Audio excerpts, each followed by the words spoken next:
अस्सलाम वालेकुम। आज हम सेकंड टॉपिक स्टार्ट करने जा रहे हैं। हमारे कोर्स आउटलाइन का जो सेकंड टॉपिक है that is chemical basis of the structure and function of the cell. इसमें बेसिकली ये जो टॉपिक है ये बायोकेमिस्ट्री से रिलेटेड है। और बायोकेमिस्ट्री जो है वो किस चीज़ की स्टडी है? This is the study of the chemicals which are associated with the living organisms. तो यहाँ पर इस टॉपिक के अंदर हम जो है वो किसी भी सेल की जो केमिकल कंपोजिशन है कि कौन कौन से ऐसे केमिकल्स हैं, बायोकेमिकल्स भी आप इनको कह सकते हैं, जो कि for the survival of the cell बहुत इम्पॉर्टेंट हैं या सेल के अंदर जो है वो इम्पॉर्टेंट रोल प्ले करते हैं। Basically these are the chemicals which are associated with the biological knowledge and during the 20th and these are the study of the chemicals of the living organisms. तो यहाँ पर हम सबसे पहले जो है वो एक स्केच देख लेते हैं, एक फ्लो शीट देख लेते हैं जिसमें जो है वो हम जो इनके केमिकल्स के बारे में पढ़ने जा रहे हैं उसका एक ब्रीफ सा स्केच जो है वो आपके सामने मैं रखती हूँ। यहाँ पर आप देखें कि केमिकल कंपोजिशन ऑफ सेल में सबसे पहले हम एलिमेंट की बात करते हैं। एलिमेंट जो हैं ये क्या हैं? Element are the substances which are composed of only one kind of atoms and these are not divisible. Further हम इसको डिवाइड नहीं कर सकते या इसकी ब्रेकिंग नहीं कर सकते। तो एलिमेंट्स जो हैं ये दो तरह के हो सकते हैं, इसेंशियल एलिमेंट हो सकते हैं या ट्रेस एलिमेंट्स हो सकते हैं। इसेंशियल एलिमेंट्स जो हैं ये कौन कौन से हैं? इसमें से जो लिविंग ऑर्गेनिजम्स के हवाले से या सेल के हवाले से जो इम्पॉर्टेंट एलिमेंट्स हैं वो कौन कौन से हैं? उसमें हाइड्रोजन है, ऑक्सीजन है, नाइट्रोजन है और कार्बन है। ठीक है, तो ये बायोलॉजिकली जो मोस्ट इम्पॉर्टेंट एलिमेंट हैं वो ये चार हैं। इसके अलावा और बहुत सारे एलिमेंट्स हैं, टोटल 16 जो हैं वो एलिमेंट्स हैं जो कि लाइफ के लिए इसेंशियल हैं, जिसमें बहुत सारे एलिमेंट्स आ जाते हैं जैसे for example hydrogen, carbon, nitrogen, oxygen, phosphorus, sulphur. इसके अलावा जो है ये सारे के सारे बहुत इम्पॉर्टेंट जो है वो ऑर्गेनिक मॉलिक्यूल्स हैं। इसके अलावा जो है ट्रेस एलिमेंट्स में मैंगनीज़ आ जाती है, फेरिक आ जाता है, कोबाल्ट आ जाता है, कॉपर आ जाता है, जिंक आ जाता है। ठीक है, तो ये मिला के टोटल जो है वो 16 एलिमेंट्स हैं total which are essential for the life. और इसमें से जो मोस्ट इंपॉर्टेंट हैं, बायोलॉजिकल इंपॉर्टेंस इसकी सबसे ज़्यादा है, वो चार एलिमेंट्स हैं।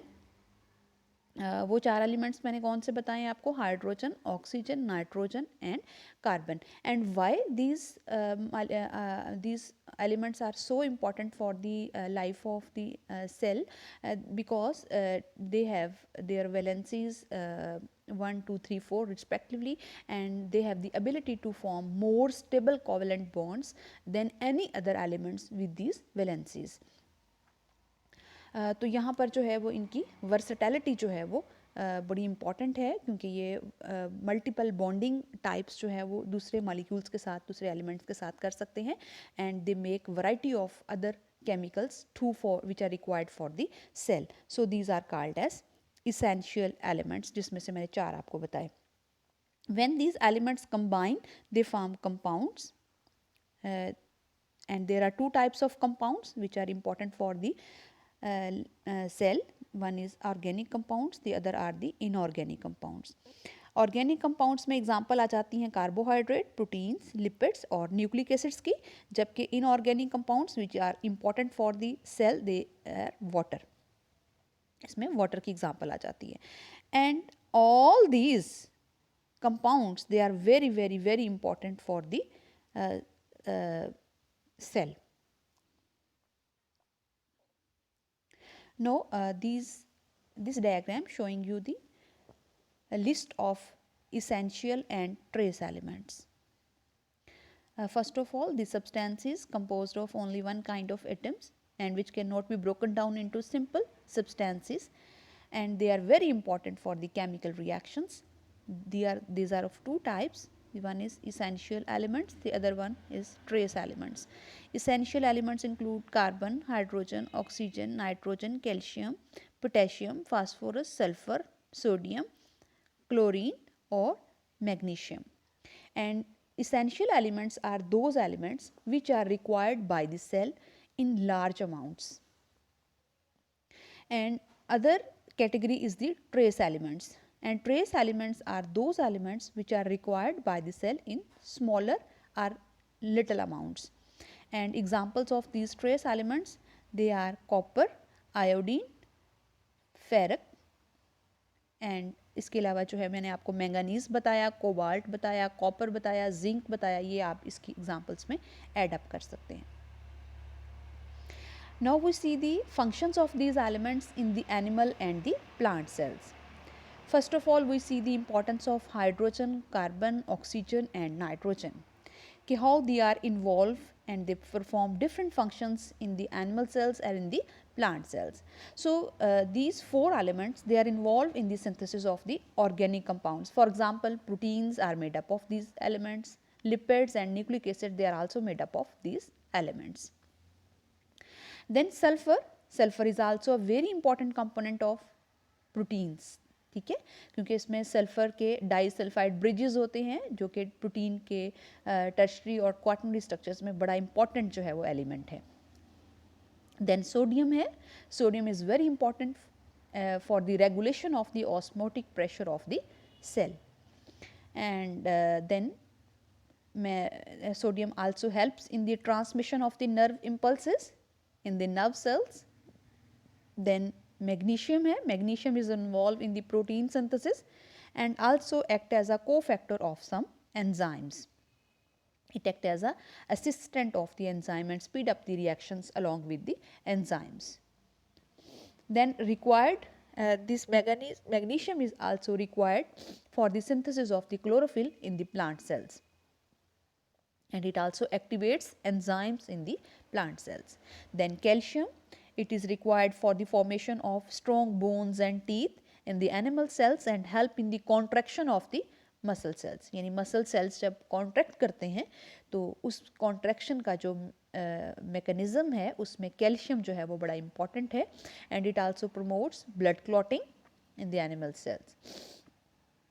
In the plant cells, it is important for the synthesis of the cell walls, for example cellulose, and also helps in maintaining the semi-permeability of the plasma membrane.